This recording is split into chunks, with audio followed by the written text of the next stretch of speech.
Right Honorable Henry Nwawuba's Midas touch in Mbaitoli Ikeduru Federal Constituency of Imo State. I am a member of the People's Democratic Party. The political ideology of the PDP is what I rode on to get to the parliament. Having completed the electioneering cycle, we are now in the era of providing quality representation and good governance. I am therefore focused on redeeming my campaign promises and delivering dividends of democracy to my people across the party lines. Very deep and encouraging words of Right Honorable Henry Nwawuba, the member representing the good people of Mbaitoli Ikeduru Federal Constituency of Imo State in the National Assembly. The federal lawmaker who represents his people on the platform of the People's Democratic Party, PDP, truly has the interest and zeal to serve his people robustly. For Right Honorable Nwawuba, leadership does not necessarily consist of the amount of wealth or influence one has over others, but in living a life that is light to those who are groping in darkness. He believes that leadership is simply a selfless service to humanity and ultimately to God. This accomplished banker turned politician also strongly believes that the constituency is not homogeneous, and as such, different constituency members will most definitely have different priorities and problems.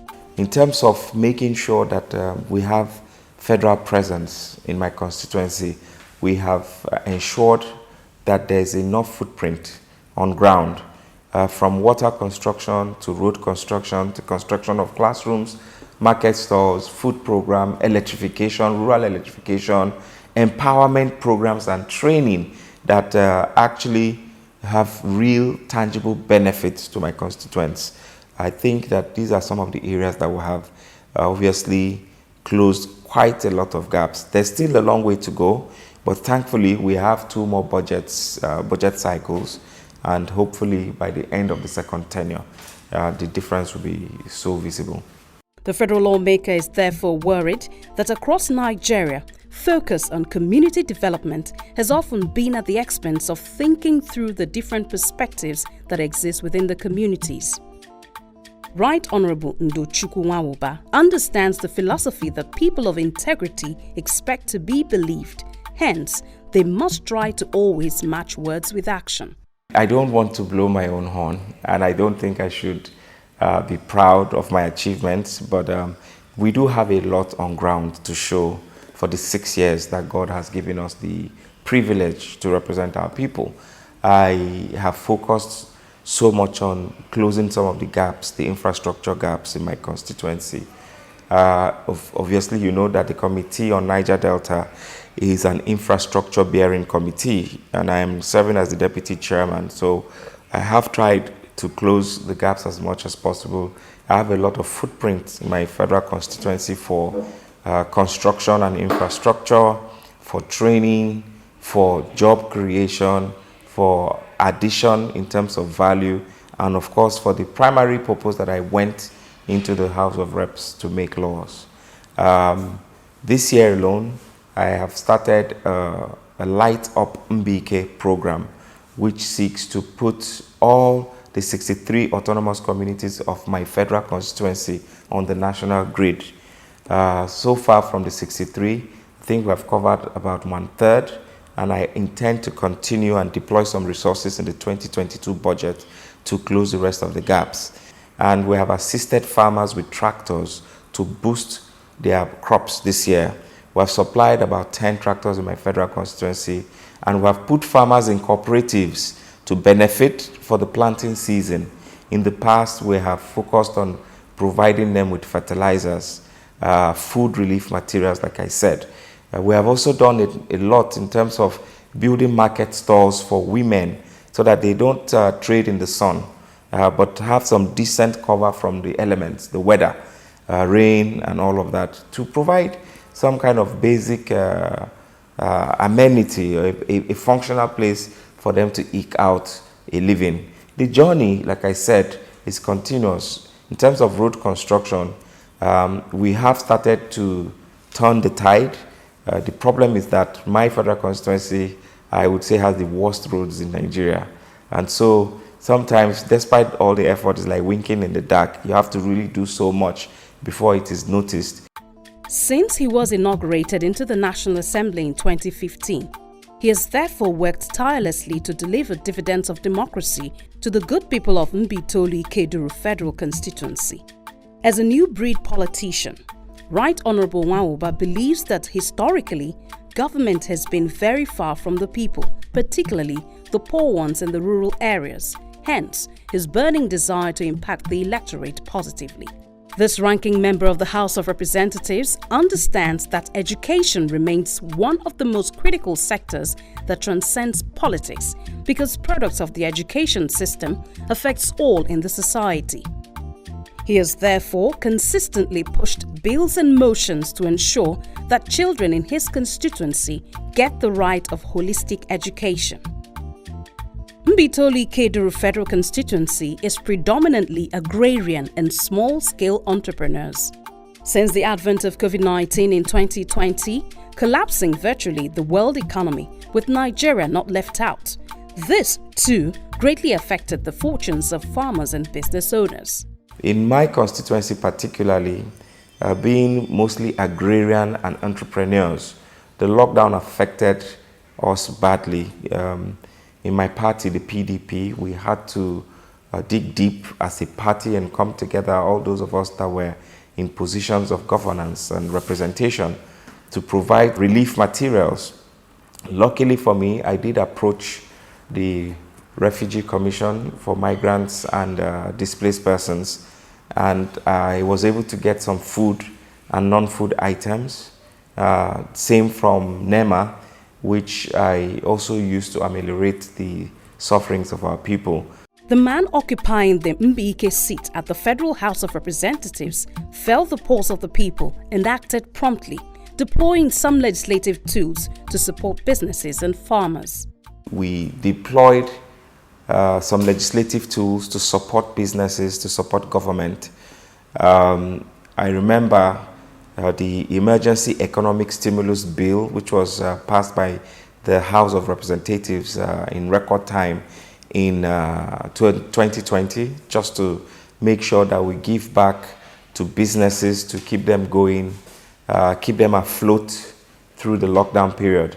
The House also passed the Infectious Diseases Control Bill, which sought to make sure that the much needed help and assistance that Nigerians needed were given without the draconian or human rights violations in terms of their freedoms and guaranteed rights as enshrined in our Constitution. Right Honorable Nwawuba, who currently chairs the House Committee on the Monitoring and Implementation of the 9th House of Legislative Agenda, has been devoted to efforts to check insecurity across Nigeria, especially in his home state, Imo. I think that it is necessary for us to de-escalate the tension. In my state, unfortunately, it is at an all-time, it's so terrible, it's bad. I mean, Imo State, it was likened to Las Vegas in the United States, where when you think of relaxation, when you think of a holiday, you think of going to Owerri. That same city today is heavily militarized to the point where there seems to be loss of control. You see issues or cases of maybe activities of unknown gunmen. When they leave, 30 minutes later, you now find the Nigerian military, our armed forces will move in and start shooting, and we record casualty. This has to stop. This, for me, is a human rights violation. According to the Geneva Convention, anytime the military turn their gun on civilians is a war crime. And I just say to them, remember tomorrow, you will always be called and held accountable.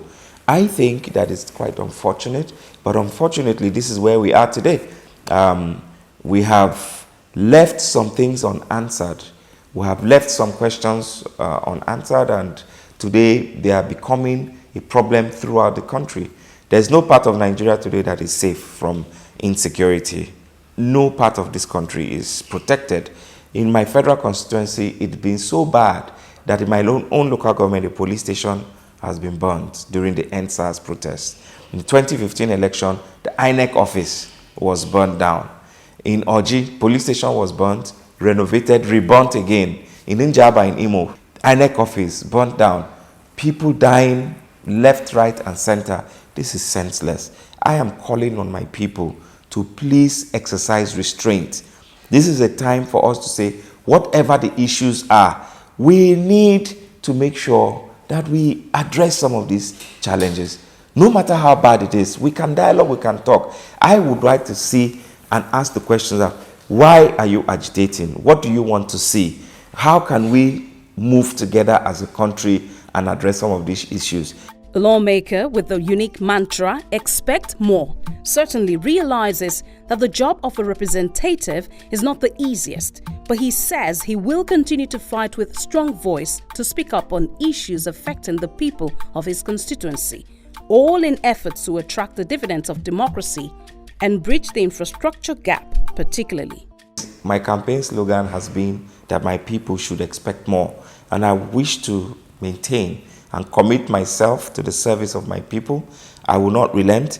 I still say they should continue to expect more because they have given me their mandates and I'm enjoying overwhelming support in my federal constituency.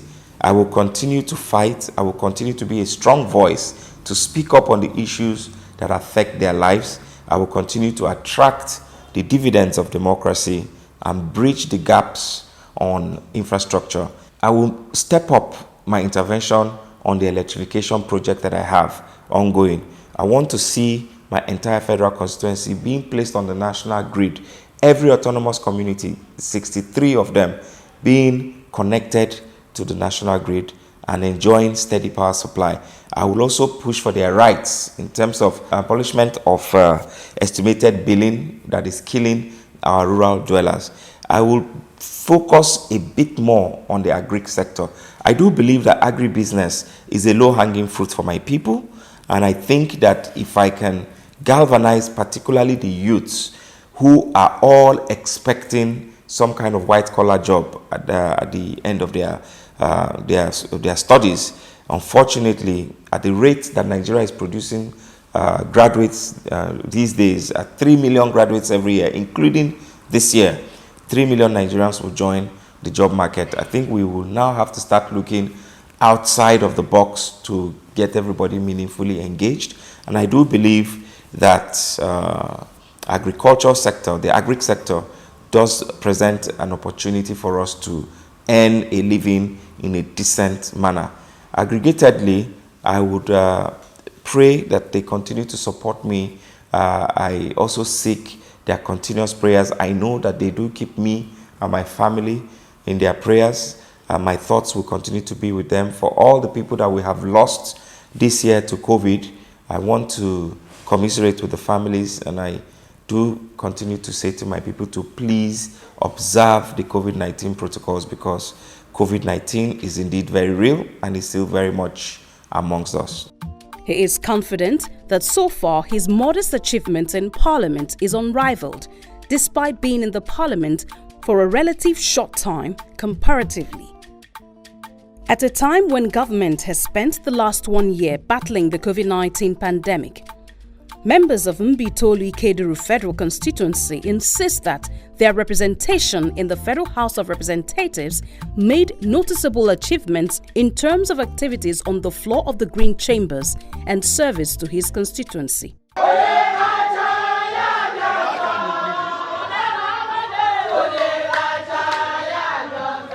It is not surprising, therefore, that Right Honourable Henry Nwawuba was bestowed with the revered traditional title of Obuhorozo, meaning the pace setter, by all the traditional leaders and the entire people of the old Orodo ancient kingdom in recognition of his selfless and philanthropic service to the people of Orodo town. Right Honourable Nwawuba has, since the assumption of the 9th Federal House of Representatives, further deepened parliamentary representation.